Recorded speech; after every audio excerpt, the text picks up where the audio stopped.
Welcome to Landmark Law, and thank you for tuning in to our free legal education webinar on wills and estates planning. My name is Winnie Luck Taylor, and I'm the founder and principal lawyer of Landmark Law Professional Corporation in Markham, Ontario, Canada. Landmark Law provides affordable, professional, and quality legal services in wills and estates planning, corporate law, and real estate.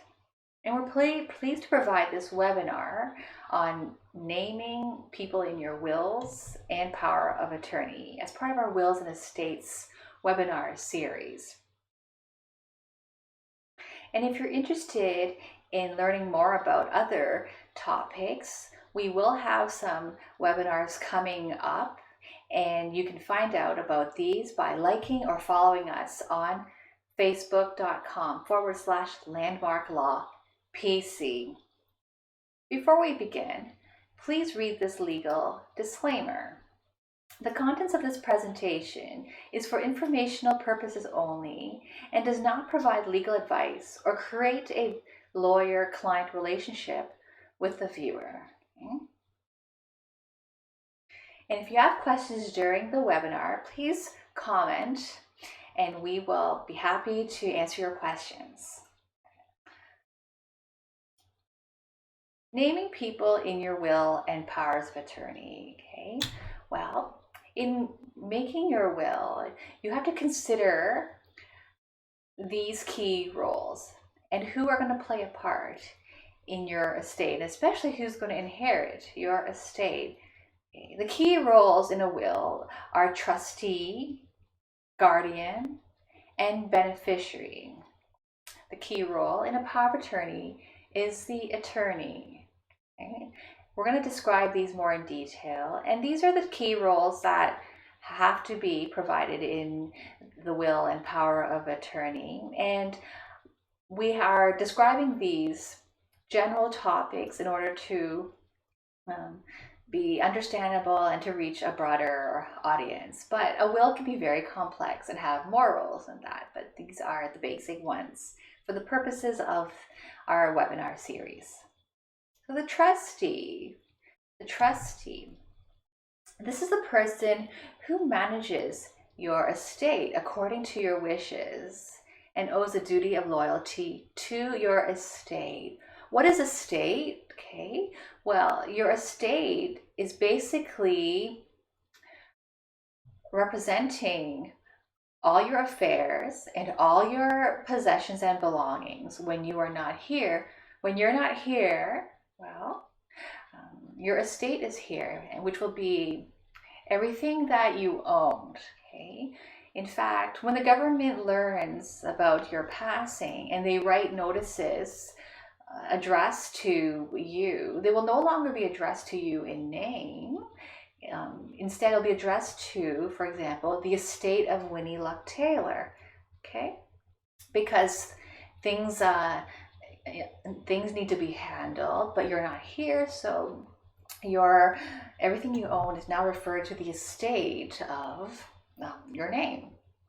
Okay, so the trustee is the person who handles your estate. You can think of this person as who's the best person or people or organization who would best represent you when you're not here, who would do the things that you would have done when you're not here. Of course, no one can replace you, but you do have to pick your trustee in order to have your affairs handled, okay, according to law and to your wishes. So this could be the filing of your will with the estate office for probate. Okay, your will has to be filed. You have to complete applications, and the person you appointed as your trustee has to get the official certificate granting that authority to the person.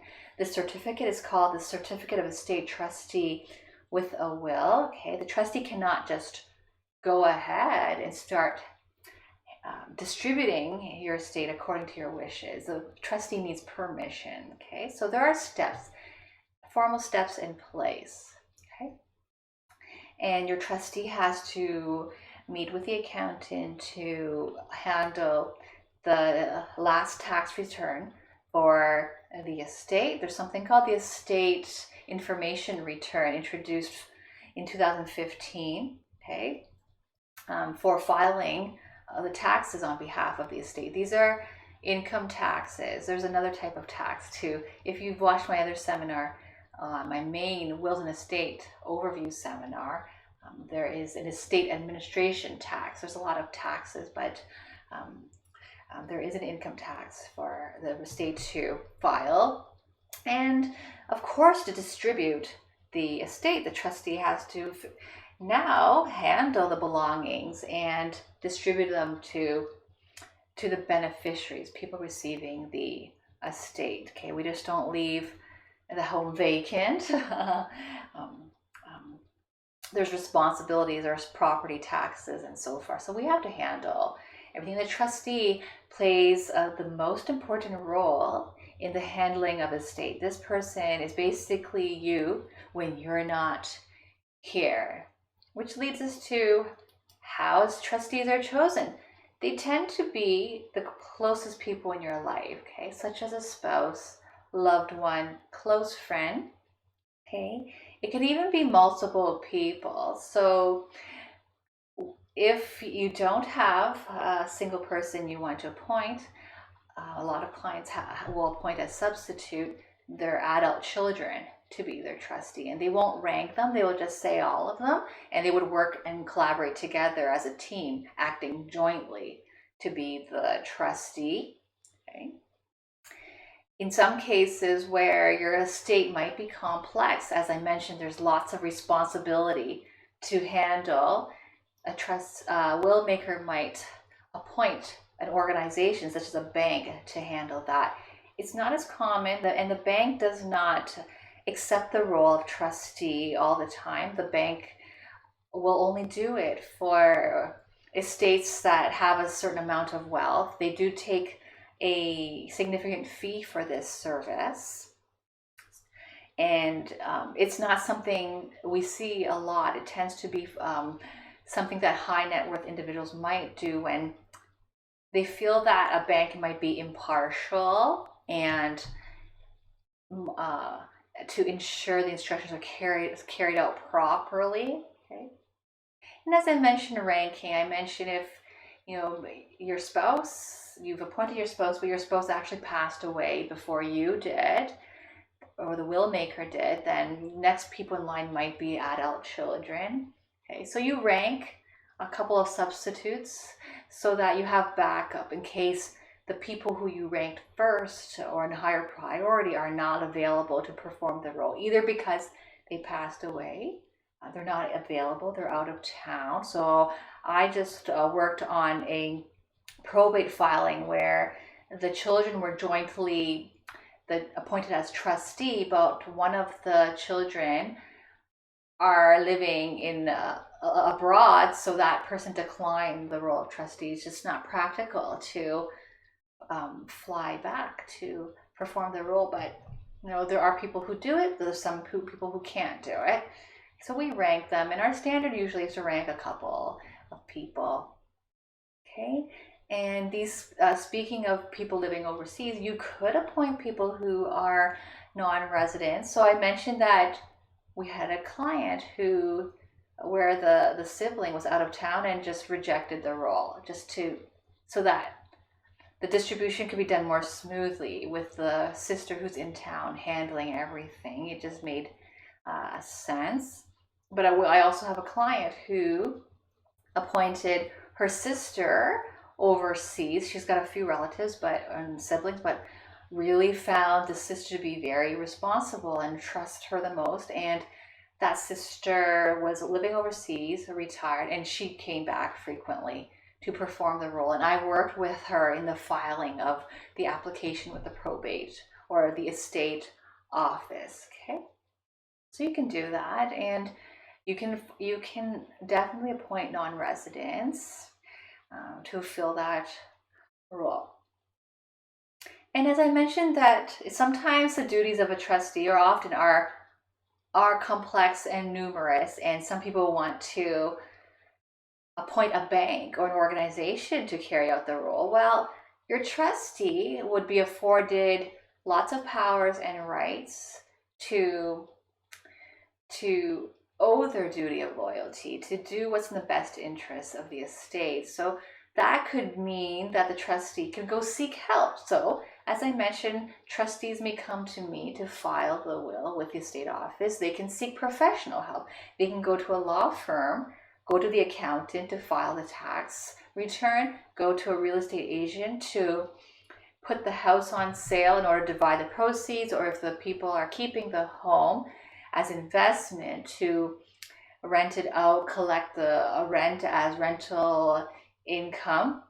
The trustee has wide powers in a standard will and discretion to do what's in the best interest of the estate, and can consult with the beneficiaries to decide like what to do with the estate. And often the trustee and the beneficiary could be the same people, and that's fairly common.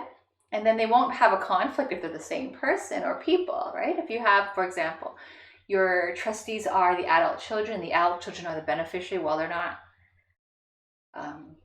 They're not gonna. There's not going to be a conflict. The trustee is not going to make a decision that the beneficiary is not happy with, because it's the same group of people. Okay, guardian.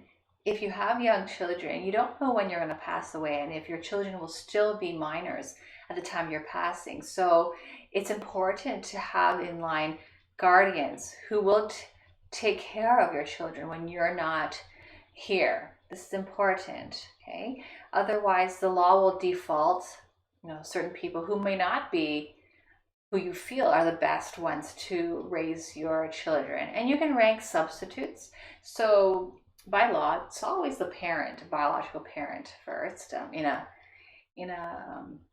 married household relationship, and then if the spouse is not surviving, then it will be other loved ones or close people who you've appointed to rank next to be the guardian of your kids.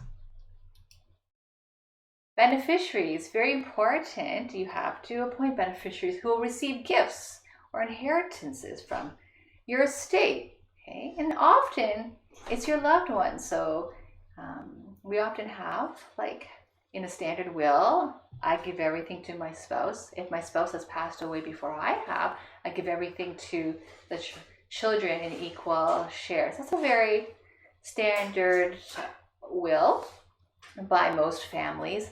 And the spouse usually plays multiple roles. The spouse would be the trustee, the guardian of the minor children, and also the first ranking beneficiary. And then if the spouse has passed away before the will maker has, then it's often the adult children, if they're adults, acting as a trustee.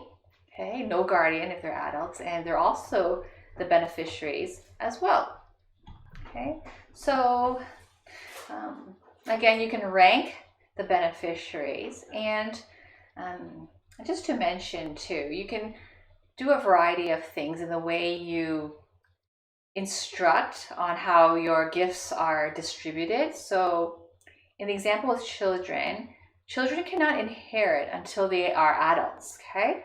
So by law, the trustee has to hold on to the assets in trust for the children until they become adults, okay?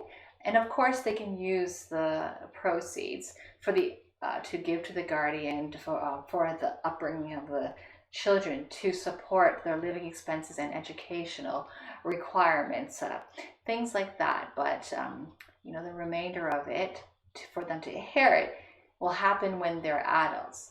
Some clients feel 18 might be too young and want to make adjustments on how the gift is distributed.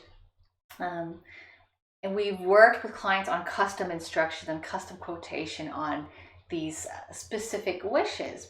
Some examples are stage distribution. In one of my earlier wills, the inheritance was given over 10 years. okay, divided in 10 portions with a portion given every year for 10 years. Didn't want the child inheriting everything at once, okay?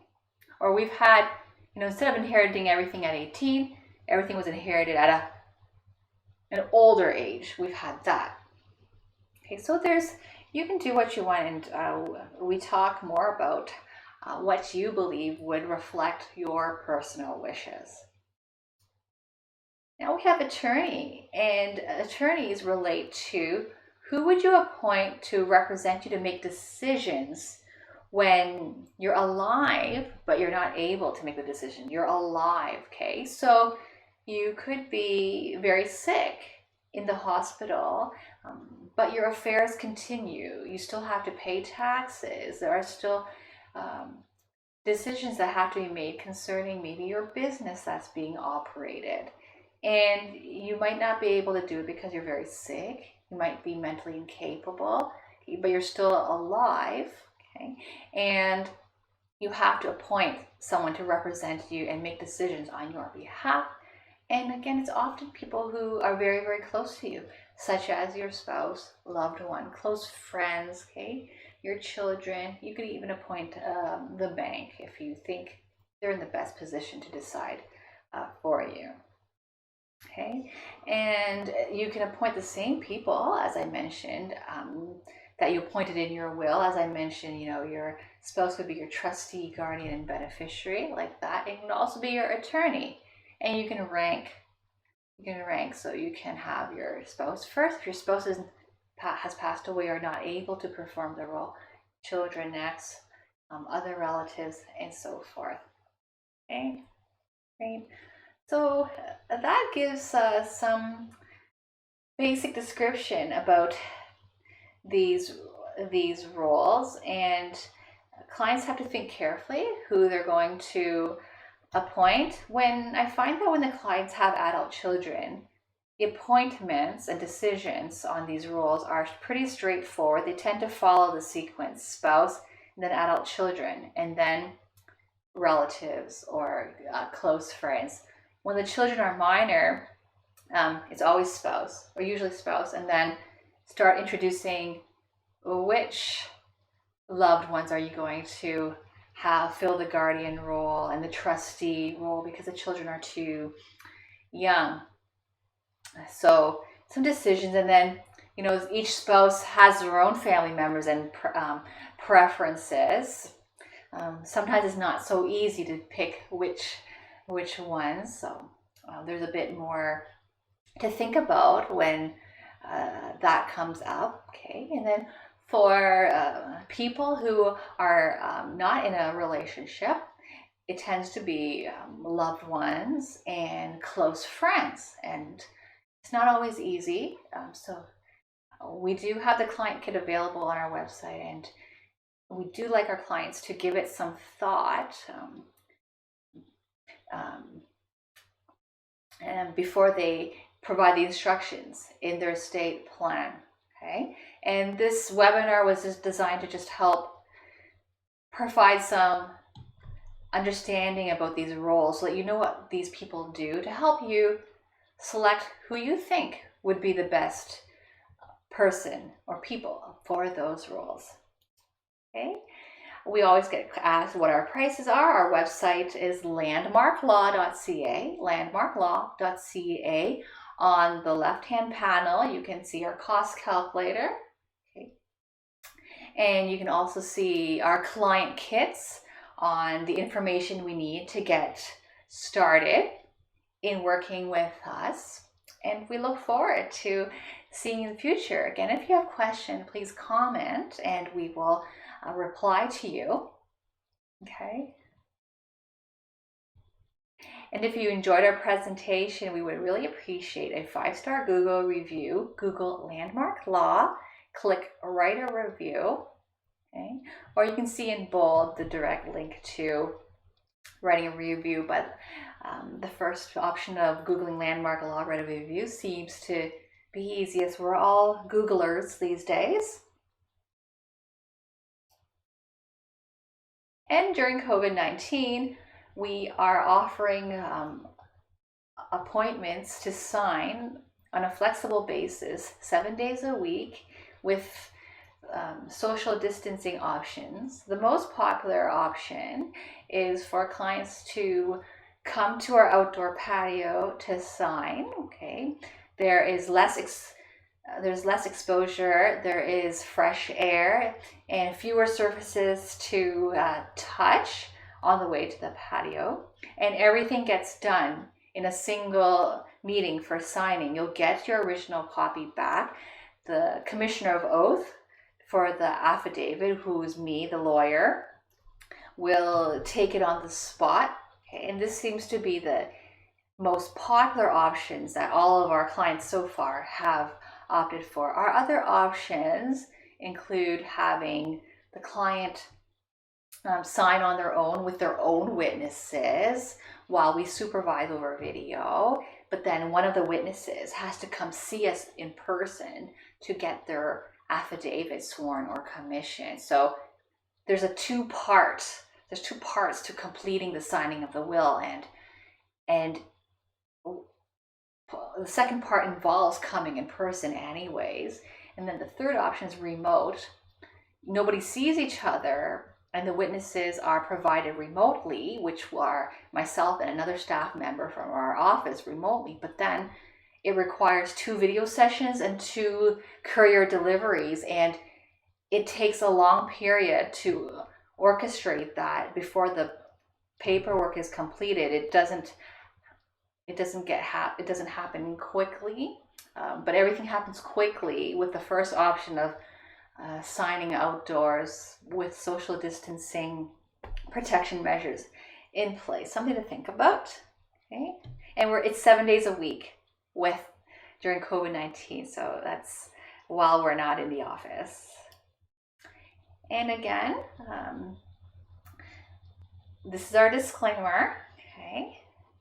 And we do look forward to seeing you in the next webinar.